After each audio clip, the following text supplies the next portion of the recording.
예, 오늘은 예레미야 26장입니다. 예레미야 26장. 굳이 타이틀을 하나 정한다면은요, 예레미야 26장의 타이틀을 정한다면, 여호와의 집들에 서서 여호와의 말씀을 전했다라고 하는 주제가 있습니다. 예레미야가 여호와의 집들에서 말씀을 전했다라는.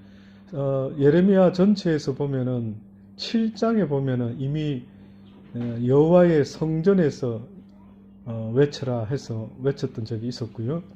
두 번째 지금 오늘 보면은 여호와의 뜰에서 외쳐라. 여러 장소가 있을 법한데 굳이 여호와의 뜰이 왜 선택이 되었을까 보면 그곳에 가장 많은 사람들이 오고 가고 하는 그런 장소입니다. 이제 거기서 많은 사람에게 듣게 하려고 이제 하나님께서 아마 그렇게 명령하셨던 것 같아요. 여호와의 말씀이 임하니라 가라사대 나 여호와가 이같이 이르노라 너는 여호와의 집들에 서서 유다 모든 성읍에서 여호와의 집에 와서 경배하는 자에게 내가 내게 명하여 이르게 한 모든 말을 고하되 한 말도 감하지 마라. 그들이 듣고 혹시 각각 그 악한 길에서 떠나리라. 그리하면 내가 그들의 악행으로 인하여 재앙을 그들에게 내리려 하던 뜻을 돌이키리라. 이렇게 이제 시작되고 있습니다. 이때까지는 예레미야가 예언을 외쳤을 때, 하나님 뜻을 외쳤을 때 거의 100% 듣지 않았습니다. 거의 100%. 근데 처음으로 귀를 기울이는 자들이 나타난 장이 지금 26장이에요. 그래서 처음으로 이들이 예레미야의 말에 귀를 좀 기울이게 됩니다. 그래서 하나님이 만약에 그들의 악행을 돌이키면은 내가 내리려고 했던 재앙을 돌이킬 것이다 라고 알려주랍니다. 너는 그들에게 이르기를 여호와의 말씀에 너희가 나를 청종치 아니하며 내가 너희 앞에 둔 법을 행치 아니하며 내가 너희에게 보내고 부지런히 보낸 나의 종 선지자들의 말을 이미 듣지 아니하였거니와 너희가 만일 다시 듣지 아니하면 내가 이 집을 실로같이 되게 하고 이 성으로 세계 열방의 저주거리가 되게 하리라 하셨다 하라. 그 시대마다 주의 선지자들이 있었습니다. 그런데 안타까운 사실은요. 주로부터 보냄을 받았다라고 외치는데 듣는 이들이 그렇게 들었습니까? 여러분은 오늘 이 시대에도 만약에 하나님으로부터 보낸 목사가 있고 주의 종이 있고 하나님으로부터 보냄을 받지 않는 자가 있다면 혹시 구별할 수 있습니까? 이게 딜레마더라고요. 그렇죠? 이게 하나님은 물론 다 아시고 내가 누굴 보냈는지 내가 누구의 입에다 말을 두었는지 하나님은 다 아시겠죠. 그런데 문제는 우리는 모르는 거예요. 우리는 오히려 미혹을 당하고 저 사람 말이 설교가 복받아라니 저 말이 더 그럴듯하네. 저게 신학적으로 맞지. 뭐 이런 쪽으로 기울일 때가 많이 있어요. 하나님의 종의 특징은 선지자나 지금이나 이 시대나 한 가지 공통점이 있어요. 그것은 그들을 징계하고 책망하는 겁니다. 그게 주의 종의 잡이었어요. 그 시대나 이 시대나 앞으로나 어떻게 보면 하나님이 주의 종이라는 자들을 통해서 외치는 소리의 내용은 한마디로 말하면 책망이에요. 너희의 죄에서 돌이키라는 거예요. 그러니 죽는 날 동안 나의 잘못된 하나님을 알지 못하고 행했던 모든 습관과 모든 말과 행동과 태도를요. 떠도 고치는 이것만 해도 평생을 다해도 될까 말까 할 정도입니다. 그래서 성경에는 계속해서 회개에 대한 이야기가 어떻게 보면 성경 전체에 다 나와 있죠. 대표적으로 오늘 하나만 말씀드리면요. 누가복음 5장에 보면은 29절로 레위가 예수를 위하여 자기 집에서 큰 잔치 하나를 베푸니 세리와 다른 사람이 많이 함께 앉았는지라 바리새인과 저희 서기관들이 그 제자들을 비방하여 가로되 너희가 어찌하여 세리와 죄인과 함께 먹고 마시느냐 라고 말합니다. 그때 예수님께서요. 대답하여 가라사대 건강한 자에게는 어원이 쓸데없고 병든 자에게라야 쓸데있나니 내가 의인을 부르러 온 것이 아니요 의인을 불러 회개시키러 왔노라. 이렇게 이야기해요. 내가 의인을 부르러 왔다고 하지 않아요. 또 사실은 의인이 없죠.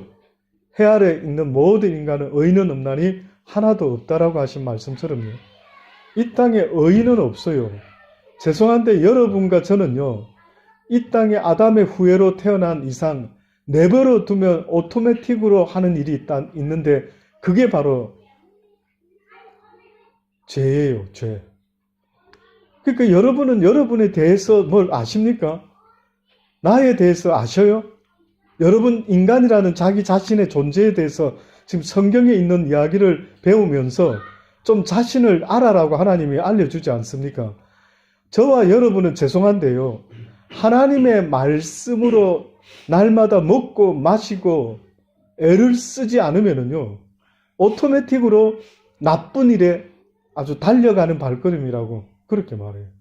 생각도 악한 쪽으로, 행동도 악한 쪽으로, 발도 악한 쪽으로 자동으로 돼 있어요. 그래서 우리가 아이들을 키워보면은 나쁜 거 하지 마라 하지 마라라고 얼마나 많이 가르칩니까? 그런데 그 나쁜 거는 왜 하지요? 아빠를 닮았어요? 엄마를 닮았어? 좋은 거 해라고 그렇게 가르치는데 싸우지 말라고 가르치고 나눠 먹으라고 가르치고 아빠 엄마 말 잘 들으라고 가르치는데 평생을 저도 우리 아이들 그렇게 가르치는 것 같아요. 그런데도 가르쳐 주지 않은 것들이 어디서 들어와 가지고 어디서 영향을 받는지 그 받는 걸 보면은요 기가 막힙니다. 네, 기가 막힙니다.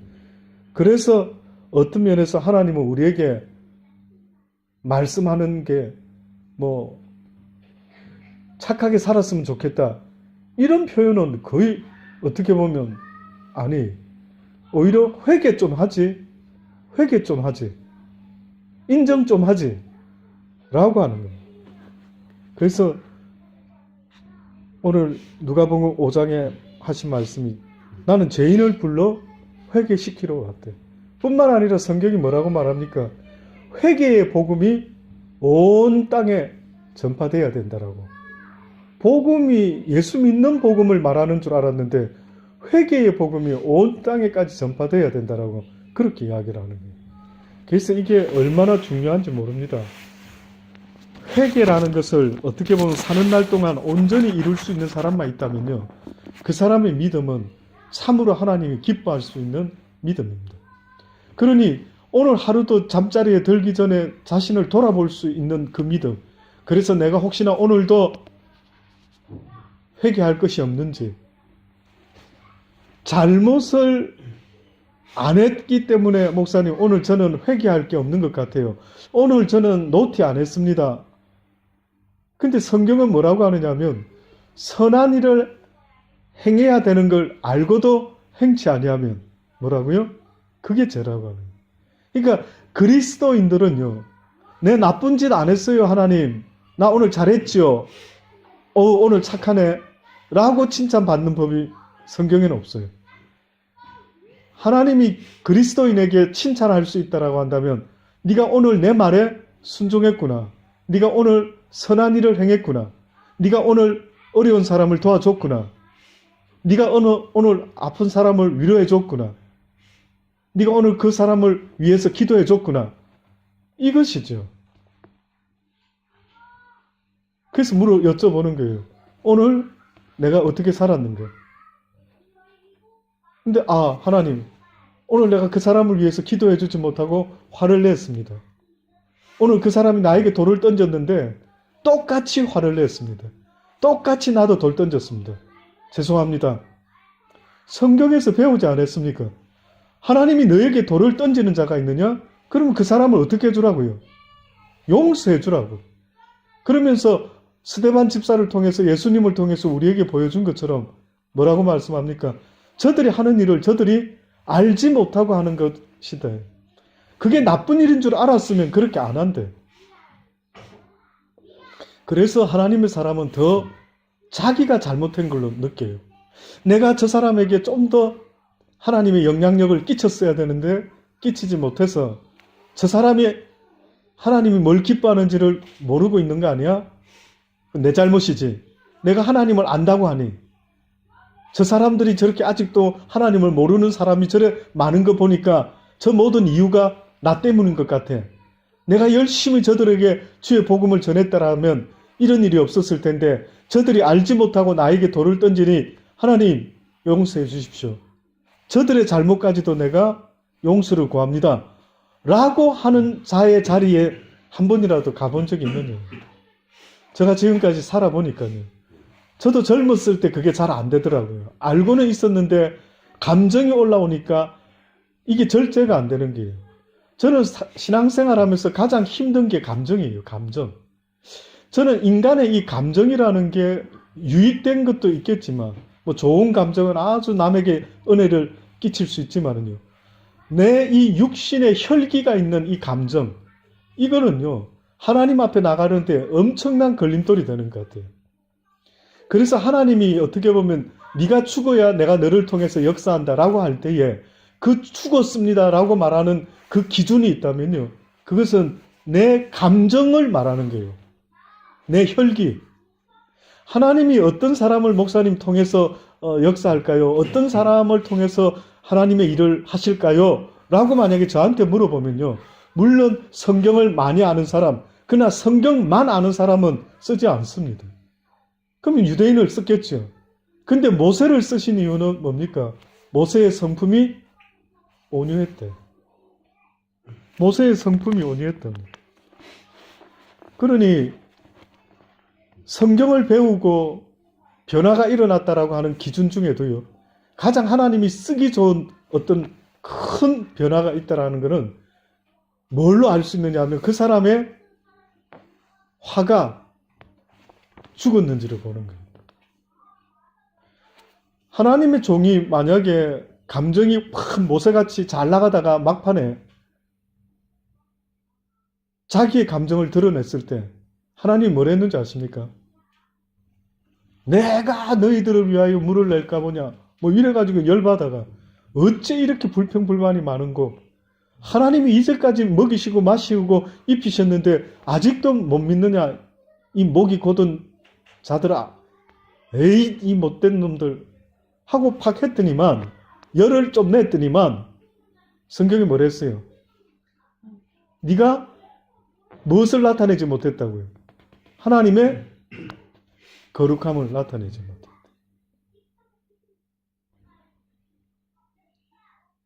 대머리를 입었어요. 하나님 이미지에 대머리를 입은 거예요. 그러니까 우리 예수 믿는 사람들이요. 어머 저 사람 예수 믿는데 할 때에 진짜로 하나님 망신시키지 않고 하나님의 거룩함을 먹칠하지 않고 싶으면요. 화를 내서는 안 돼요. 화를 내면 안 됩니다. 이거 아주 안 좋은 거예요. 또 음성도 기왕이면 부드럽게 하면 좋습니다. 저는 우리 사무랑이를 살아오면서 이제 조금 뭐 언쟁이 있을 때 저는 성악 전공 안 했습니까? 이거 발성을 넣어가지고 젊었을 때는 아니 뭐 이렇게 뭐 목소리를 좀 높인다. 그러면은 사모는 지금도 가끔씩 그래요. 그때 당신이 얼마나 목소리를 높였는지 모른다고. 막 그때 막 마음이 막 얼마나 힘들었는지 모른다 그래요. 왜 부드럽게 말 안 하고 음성 높이니? 그래서 나는 이제 변명하죠. 당신 남편은 성악을 원래 처음에 전공하잖아요. 목소리 좀 크다 이해를 해라. 뭐 이렇게 이야기는 하지만 지금 생각하니까 아 음성을 높였구나. 같은 말을 내가 이렇게 할 때에 당신 그것보다는 이렇게 하는 게 더 좋을 것 같은데 사람이 이쁘게 생겨서 왜 그렇게 해? 뭐 이렇게 듣기 좋게 말했으면 훨씬 전달이 더 잘 될 수 있었던 모양이에요. 맞습니까? 그렇습니까?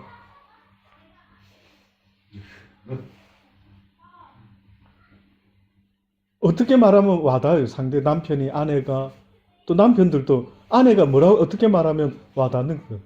뭐 아내가 막 목소리 높이고 막 깨깨깨 하면서 막 따지듯이 하고 이러면 어떻게 보면 남편 입장도 듣기가 좀 부담스럽죠. 좀 부드럽게 말하지 왜 저 사람은 저렇게 음성을 저렇게. 똑같습니다. 그러니 하나님의 사람이라고 할 때에 뭘로 저 사람이 예수 믿는 사람이지? 뭐 잠깐 만나는데 시장에서 만나고 뭐 딴 일로 잠깐 만난 사람 어떻게 그리스도의 향기를 드러내는데요? 그 짧은 시간에. 그의 말과 그의 표정과 그의 태도입니다. 그때 느낌을 알죠. 저 사람은 조금 뭔가 일반 사람하고 다른 것 같아. 그래서 저도 처음부터 그게 변화가 보니까 고칠 게 너무 많은 거예요. 그래서 그다음부터 하도 그 이야기를 몇 번 들었을 때, 내가 음성이 높았나? 기왕이면 부드럽게 해야지. 부드럽게 해야지. 근데 이게 잘 안 없어지는 거예요. 그러니 경건의 훈련이라고 할 때 우리 날마다 나를 쳐서 복종시키는 이 훈련이 때로는 유익된다잖아요. 그래서 저는 여러분의 그 표정이나 목소리 톤이나 이런 것도요. 한번 생각해 볼 필요가 있습니다. 좀 부드럽게, 좀 너무 예리하지 않게, 좀 짜증스럽지 않게. 그래서 말씀을 우리가 배울 때는 늘 나를 돌아보는 거예요. 내가 거울을 볼 때마다 내 얼굴에 뭐가 묻었는가 하고 지우고 닦고 그렇게는 잘하면서 왜 여호와의 말씀 앞에 설 때마다 내 성품을 돌아보고 내 기질을 돌아보고 나한테 지금 고칠 것이 뭔지 날마다 고칠 게 있겠지요. 어째서 없을 수가 있습니까? 날마다 살면서 밥을 먹듯이 날마다 내가 해야 되는 주의 말씀 앞에 설 때마다 돌아봐야 되는 거. 야, 오늘 또 하나 건졌네. 오늘 또 말씀 하나 건졌네. 오늘도 나를 내가 이런 게 약하구나. 내 모습 속에 이런 게 좀 부족했구나. 그런 걸 계속 해나가는 겁니다. 그럴 때 어느 순간에 우리도 모르게 우리의 모습을 통해서 말을 통해서 여호와의 향기가 여호와의 성품이 여호와의 모습이 전달되어 나가는 거예요. 주변 사람이 여러분을 보고 뭐라 합니까? 저 사람 참 느낌 좋다. 왜 저렇게 저 사람 옆에 있으면 따뜻한가? 혹시 그런 거 사람인데도 어떤 사람은 차갑고 어떤 사람은 따뜻하게 느껴진다 할 때 어떤 사람이 그렇게 따뜻하게 느껴지던가요? 저절로 되는 게 아닙니다. 날마다 애를 쓰고 노력하고 사모하고 나도 어떻게 하면 저런 성품이 될까? 나도 어떻게 하면 저분과 같이 저렇게 온유한 저런 모습, 주의 말씀을 사모하며 주님과 같이 온유하고 겸손한 모습을 어떻게 하면 가져볼까? 아이들도 스타를 보면은요, 막 닮고 싶어서 머리부터 발끝까지 흉내를 내지 않습니까? 마찬가지. 우리도 그렇게 애를 쓰지 않으면은요, 우리의 이 제약된 성품의 모습은 바뀌기가 쉽지가 않는 겁니다. 그래서 지금 예레미야는 회개를 해라라고 말씀하고 있어요. 날마다 돌아보아라. 너희가 지금 하나님 앞에서 무엇이 잘못됐는지. 그래서 회개하고 돌아오면 잘못된 걸 인정하고 제발 돌아오면은 하나님께서 용서하여 줄 것이다. 자, 그런데 만약에 보세요. 오늘 6절에 보니까 만약에 너희가 그렇게 하지 않으면 지금 이 예루살렘을 어떻게 만들어 버린다라고 하느냐면 실로와 같이 되게 하고 이 성으로 세계 열방의 저주거리가 되게 하리라. 실로가 어떤 곳인지 혹시 아십니까? 실로. 들어는 보셨습니까? 실로는 북이스라엘의 첫 번째 하나님이 정하신 성소가 있던 거룩한 땅이었어요. 예루살렘에서 한 30km 위쪽에 있는데 그게 실로라는 지역이 있어요. 사사시대 이후로부터요. 그 실로에 법궤가 있었더랬어요. 근데 여러분 아시는 분은 기억나시는지 모르겠지만 엘리 제사장 때에 블레셋과 전쟁 중에 그의 아들 홈니와 비느하스가 그 전쟁터에서 죽게 되죠. 저희가 네. 요즘 또 배우니까. 하고는 재밌고 그래요. 하고 맨날 하는 부분이 이제 그 부분이에요. 그럼 다 잘 아시겠네. 네. 너무. 예. 홈니와 비느하스가 한 번에 같이 전쟁에 죽죠. 네. 그때 그 소식을 들은 그 엘리가 의자에 앉아 있다가 그걸 듣고 꼬꾸라져 가지고 목이 부러져서 죽습니다. 그러면 오늘 성경 공부하고 계시니까 그때 엘리의 나이가 몇 살쯤 됐습니까? 98살. 제대로 배웠는데. 예, 98살에 엘리가 나이 먹었는데 그 쇼크를 먹은 것 같아요. 또 그때 며느리한테 또 무슨 일이 벌어졌죠? 그것도 배웠습니까? 에나타가 이가 보시다가 배가 아파가지고 에나타가 죽었는데. 여호와의 영광이 끊어졌구나. 예. 그때 며느리가 쇼크를 받고 자기 남편 죽은 거 쇼크 먹고 조기 조기 해산을 하죠. 애를 놓죠. 놓으면서 그 며느리는 죽어버립니다. 그래가지고 그 아이 이름을 이가봇이라 지었자 그랬죠. 그 뜻이 이스라엘에서 하나님의 영광이 떠나갔다. 예. 그런 일이 벌어진 장소가 바로 실로예요. 실로. 거기서 그 일이 벌어진 거예요. 그래서 이제 그 법궤가 블레셋에서 빼앗기고 나니까 그 실로가 이제 완전히 그렇게 잊혀진 도시가 돼요. 깡그리 그냥 그 성지가 다 끝이 나버리고 말은 거예요. 근데 이제 지금 다시 이 남유다의 예루살렘의 이들에게 말을 하고 있는 거예요. 너희가 어쩌려고 실로와 같이 되고 싶으냐? 너희가 그 실로를 보고도 느낀 바가 없느냐?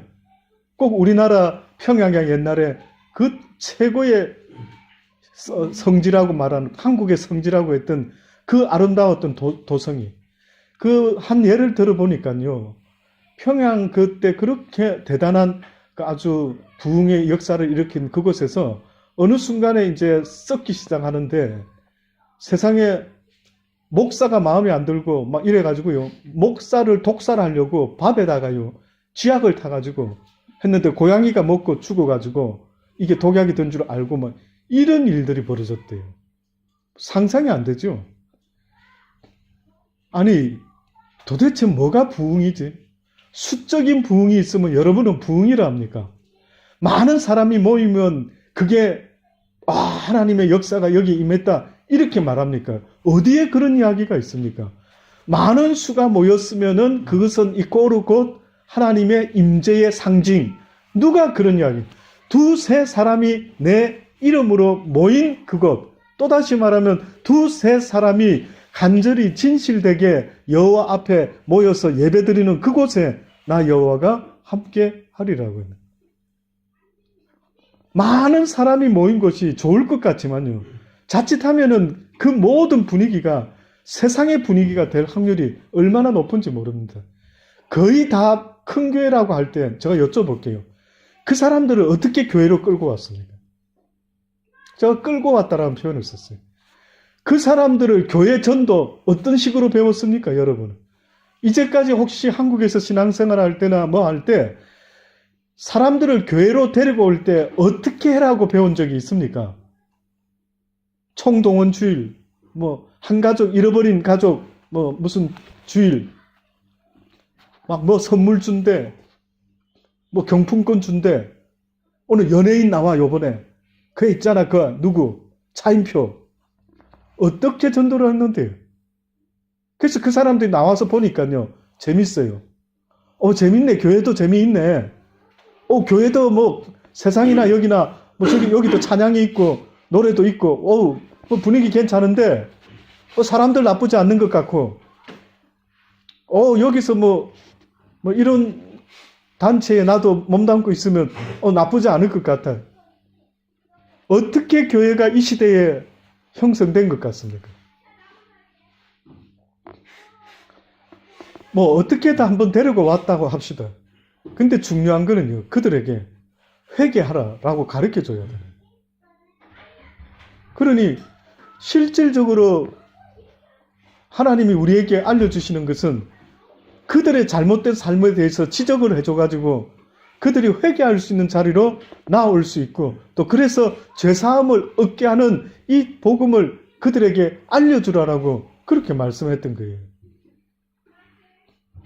그러니 회개가 없는 사람들이 교회 다니는 사람이 자꾸 생기다 보니까 한번 보세요. 교회 안에서 어떤 일이 벌어지기 시작했는지. 내 마음에 안 들면 목사도 독살시키고 내 마음에 안 들면은 편을 나누어 가지고 법정 소송을 하고 지금 시드니 땅에도 좀 큰 교회다라고 하는 교회 가운데 그런 일들이 지금도 법정 소송이 일어나고 있어요. 좋습니까? 해피합니까? 싸우든 말든 나든 사람 많은 교회 갔으면 좋겠다. 정말입니까? 거기에 출석하고 있는 그 사람들이요, 여러분 생각할 때 영적으로 건강할 것 같습니까? 심히 안타까운. 자기들에게 말씀을 전해주는 주의 종과 그런 분쟁이 일어났을 때, 쉽게 말하면은 어린아이가 엄마 아빠가 있어서 밥을 챙겨 먹여야 되지 않습니까? 별이랑 진이랑 엄마 아빠가 밥을 챙겨 먹이죠. 근데 챙겨 먹일 엄마 아빠가 없어요. 그럼 아이들이 어떻게 하루하루 밥을 먹고 건강을 유지하고 살아갈 것 같아요? 그들의 영적인 상태를 현미경으로 볼 수만 있다면 한번 들여다보면 좋겠어요. 물어보세요, 여호와께. 저 큰 교회에 있는 저들의 영의 상태가 아버지 건강합니까? 튼튼합니까?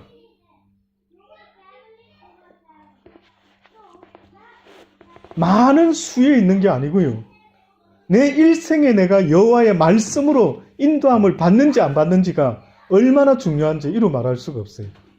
저는 살면서 하나님의 말씀으로 인도함을 받는다라고 했을 때 저는 그 뜻이 뭔지 몰랐어요. 그러시더라고요. 많은 자들이 나 여호와가 인도한다라는 증거를 조그만한 교회에서 큰 교회로 부흥이 되면, 가난해서 부자가 되면, 아프다가 건강해지면 어머 주님이 날 인도하셨어요. 이런다고.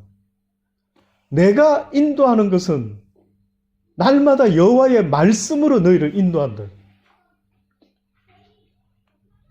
여호와의 말씀을 날마다 듣고 읽을 때마다 깨달음이 없는 자는 버리운 자다. 그러시는 거예요. 내가 너희를 인도하는 것은 이 땅에서 가난해서 부자로 조그마한 교회에서 큰 교회가 아니라 영원한 하나님의 나라에까지 인도하는 것, 그것을 나는 너희들을 인도한다고 말하는 것. 나의 나라까지 인도하는 걸 말하더라고요. 하나님의 나라까지. 그래서 여쭤보는 거예요. 신앙생활이고 교회생활이고 시드니에서 어느 교회 다니고 그 모든 걸 떠나서 나 영호가 하나님의 인도함을 받고 있는지를 봐요. 그래서 어느 말씀이 나를 감동을 줘서 내가 이 말씀에 울고 웃으면서 하나님 그렇습니다. 내가 이 말씀대로 살기를 원하나이다. 그런 고백이 있는지를 여러분 스스로를 좀 보라고요. 기회가 있을 때. 말씀을 들어도 아무런 감동이 없고, 말씀을 읽어도 아무런 감동이 없고, 깨달은 말씀을 지켜 행하고자 하는 마음이 생겨야 그것이 바로 깨달은 자의 모습이에요. 내가 깨달았는지 안 깨달았는지는요, 깨달은 말씀을 이제 지켜 행해야지 하고 결심하는 것이 나에게 있는지를 돌아봐야 됩니다. 근데 머리로는 깨달아요. 아우 좋은 말씀 오늘 은혜 받았어요. 근데 그렇게 살아야지 하는 액션이 나오지 않는데 그건 깨달은 거 아닙니다. 그걸 성경은 깨달았다고 말하는 게 아니에요. 그거는 드라마 보고도 감동 먹어요. 성경 아니더라도 감동 먹고, 누구 다큐멘터리 봐도 감동 먹고, 감동 먹을 수 있어요. 그런데 하나님의 말씀은요, 지켜 행하는 데까지 나가야 된대. 그래서 계시록에 뭐라고 말합니까? 이 여호와의 말씀을 듣는 자와 읽는 자와 그 가운데 지켜 행하고자 하는 자에게 복되더라고. 그렇게 말합니다.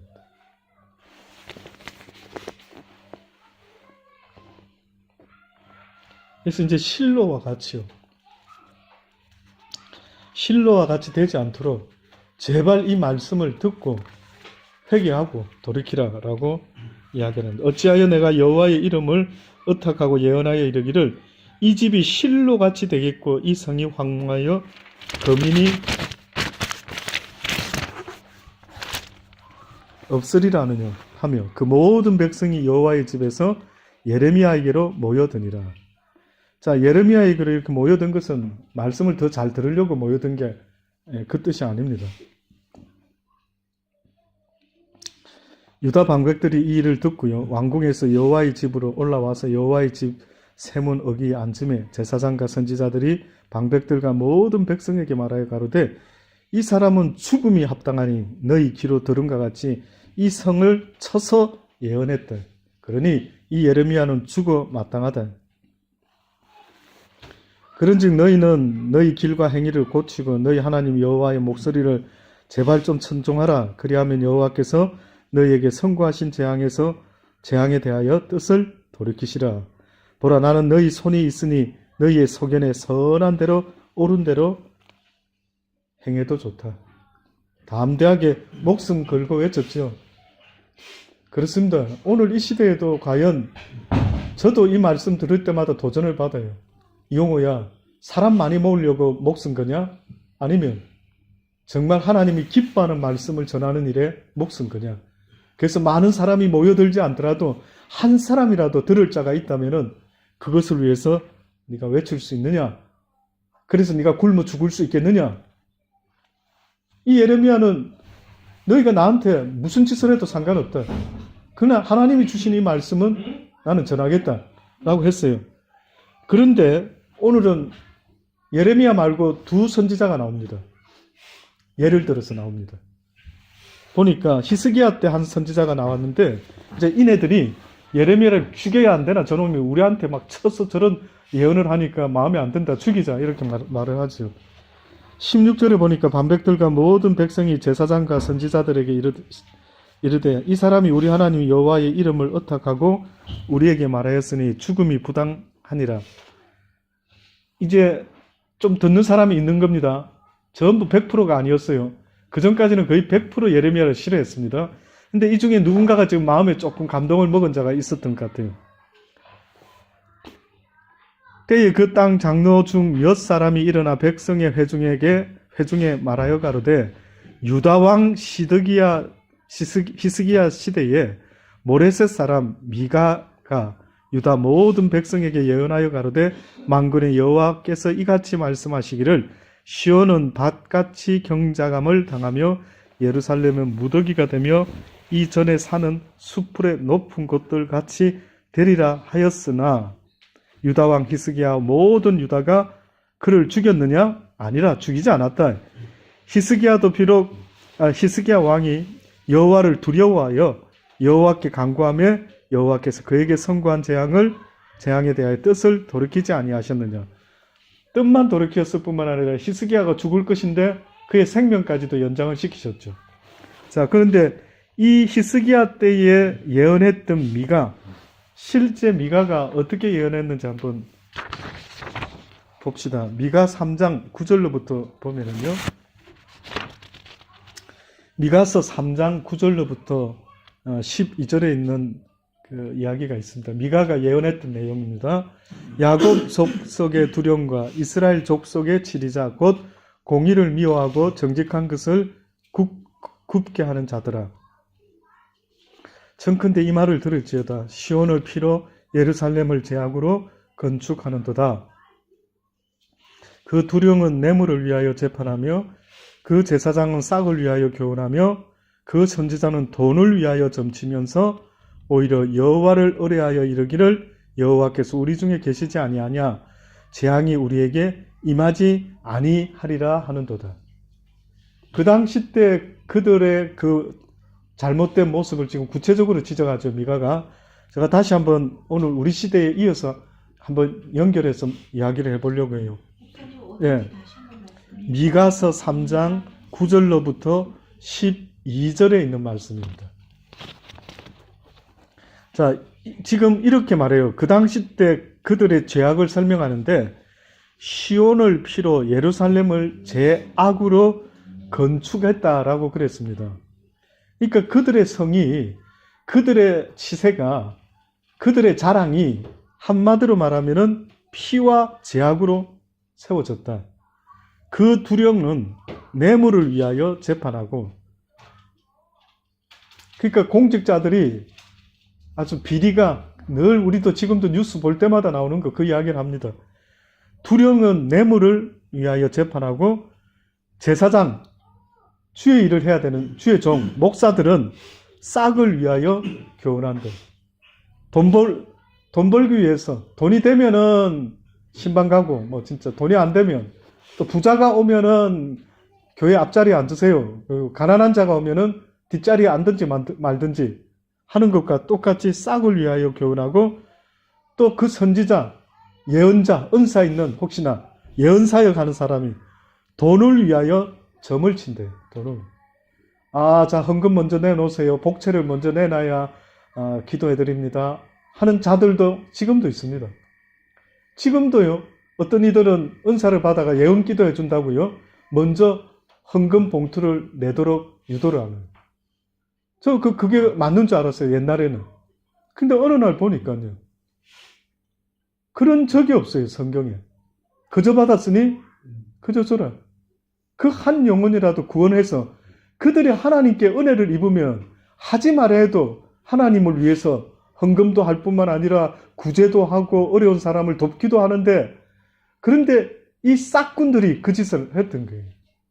그때도 그렇지만 지금 이 시대에도 똑같이 선지자는 돈을 위하여 점을 치고 오히려 한다라는 말이 내가 여호와를 의뢰해서 이야기를 하는데 우리한테 절대 나쁜 일이 생기지 않아요.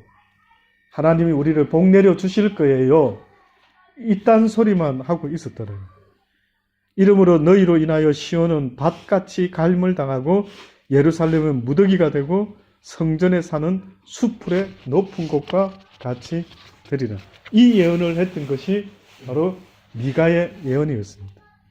그래서 지금 이야기를 합니다. 히스기야와 모든 유다가 그를 죽였느냐 아니라 이 미가를 죽이지 아니했다. 그 다음에 두 번째 사람이 나타납니다. 또 다른 주의 선지자가 나타납니다. 20절에 또 여호와의 이름을 의탁하고 예언한 사람이 있었는데 곧 기랏 여아림 스마야의 아들 우리야라. 그가 예레미야의 모든 말과 같이 똑같이 외쳤습니다. 이 성과 이 땅을 쳐서 예언하며 여호야김 왕과 그 모든 용사와 모든 방백이 그 말을 듣고는 왕이 그를 죽이려 하며 이때 우리야도 죽임을 당할 뻔했고 예레미야도 죽임을 당할 뻔했는데 예레미야는 죽이려면 죽이라 죽으면 죽으리라 했고 우리야는 뭐라고 말합니까? 우리야는 난 살아야 되겠다고 애굽으로 도망하게 됐어요. 그랬더니만 어떻게 됩니까? 여호야김 왕이 사람을 애굽으로 보내매 곧 악볼의 아들 엘라단과 몇 사람을 함께 애굽으로 보내었더니 그들이 우리야를 애굽에서 끌어내어 여호야김께로 데리고 왔다라고 합니다. 왕이 칼로 그를 죽이고 그의 시체를 평민의 모실에 던지게 하였다. 그러나 예레미야는 보세요. 사반의 아들 아히감이 예레미야를 보호하여 예레미야를 백성의 손에 내어주지 아니하여 죽이지 못하게 했대. 죽으면 죽으리라 라고 외쳤던 주의 종은 하나님이 살게 하셨죠. 근데 외치는 것까지는 잘했는데 좀 갑자기 또 위협이 오니까 나 살아야 되겠대. 그 어떻게 보면 신약에 베드로와 비슷할는지 모르겠어요. 베드로도 예수님이 잘 나가실 때는 막 바짝 붙어서 수제자로 쫓아다녔죠. 근데 예수님이 잡혀가게 되니까 이거 나까지 죽는 거 아니야? 이랬을 때 도망갔어요. 그래서 여러분 진짜 믿음을 저 사람이 진짜 하나님을 믿는 사람인지 아닌지를 아는 것은요. 그 사람이 어려움 있는 가운데 그래도 배반하는지 배반하지 않는 것을 보는 거예요. 깡패들도 의리가 있다라고 말하는 것처럼 하나님도 우리에게 너에게 의리가 있느냐 물어보시는 거예요. 너도 나를 깡패보다 더 잘 믿느냐? 예, 믿습니다. 그럼 내가 어떻게 알 수 있냐? 네가 깡패보다 나를 더 믿는지를. 보십시오. 내가 이렇게 피곤한데도 왔습니다. 보십시오. 내가 이렇게 피곤한데도 찬양합니다. 내가 이렇게 가난한데도 어려운데도 아버지를 찬양하고 있지 않습니까? 아버지께 기도하고 있지 않습니까? 나의 원대로 마옵시고 아버지의 뜻대로 되기를 원한다고 아버지 지금 제가 기도하고 있지 않습니까? 무엇으로 내가 믿음 있는 사람인지를 보여드리는 거는요. 여러분 뜻밖에도 평화로울 때 내가 내 믿음을 보일 길이 없어요. 이거는 어떤 것과 똑같은 원리냐면 공부 잘하는 아이와 공부 못하는 아이를 어떻게 구별합니까? 한번 말해보세요. 시험을 쳐봐야 되죠. 맞습니까? 맞습니까? 그러면은 공부를 잘한 아이는 시험이 그에게는 어떤 겁니까? 시험을 통해서 자기의 가치를, 자기 공부 잘하는 그 가치를 만방에 드러내어 가지고 좋은 대학교로 가는 거죠. 그래서 사람들이 칭송하죠. 와, 쟤 공부 엄청 잘한대. 그러면 여러분에게 믿음이 있다 없다를 하나님이 알고 싶대요. 그래서 여러분에게 믿음이 있는지를 알고 싶은데 보통 때는 알 길이 없대요. 그래서 아버지가 테스트를 해보겠대요. 한번 확인 좀 하겠대요. 그래서 어렵고 힘들고 이해 안 되는 예상 못했던 그런 어려움이 왔을 때에 그때 내가 어떻게 반응하는지를 한번 스스로 볼 필요가 있는 거예요. 그때 비로소 내가 믿음이 있는지 없는지를 알 수가 있대. 그래서 이스라엘 백성들이 출애굽해서 광야에서 가나안에 들어가기 위해 그런 불순종의 영을, 그런 불순종의 옛 습관을 없애려고요. 그래서 그들이 중간쯤에 잊을만 하면 한 번씩 하나님이 테스트하지 않았습니까? 너에게 지금 네가 어떤 믿음의 상태인지 한번 돌아보라고. 그랬더니만 영락없이 다 페일을 하는 거예요. 불평하고 불만하고 컴플레인하고 결국은 그들은 다 광야에서 죽었답니다. 그러니까 어떤 면에서는 이렇게 변화가 되지 않으면요, 교회는 열심히 다녔는지 모르지만 하늘나라 못 들어가고 그냥 이 땅에서 다 죽고 끝이 나버리고 마는 거예요. 가나안 땅에 들어가는 사람, 하나님의 나라에 들어가는 사람, 여호수아와 갈렙 이렇게 적습니까? 이렇게 적을 수도 있대.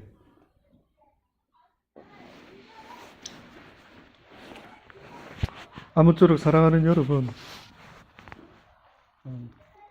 예수 믿는 것이 이 시대는 그래도 지금 우리 사는 곳은 뭐 누가 핍박하는 것은 없는지 모르지만요. 지금 이 땅에요. 예수 믿는다라는 그거 한마디로 하나로 예레미야가 복음을 외쳤다라는 그 이유 하나로 죽임을 당하는 것처럼요. 지금도 많은 사람이 죽임을 당하고 있답니다. 그래도 부인하지 아니하고 죽으면 죽으리라 라고 하는 그들이 우리보다 훨씬 나을 수도 있습니다. 안전한 나라에서 살고는 있지만 내가 믿음이 있는지 믿음이 없는지도 알지 못하고 살다가 교회를 통하여 지옥에 가는 자들보다는 오히려 확연하게 네가 예수를 위하여 살 것이냐 죽을 것이냐 선택해라 했을 때 나는 예수를 위하여 죽기를 원한다 라고까지 할 수 있는 그런 기회가 있다면 그는 확연하게 아버지의 나라에 가지 않겠습니까? 그것도 아니고 이것도 아니고 내가 지금 주를 위해 사는지 주를 위해 죽는지 전혀 알지 못하고 살아가는 그런 삶보다는요. 날마다 말씀으로 돌아보시고요. 나에게 믿음이 있는지 내가 정말 하나님을 믿는 자인지 늘 돌이켜 회개할 수 있는 저와 여러분 되기를 간절히 주의 이름으로 축원합니다. 네, 기도하십시다.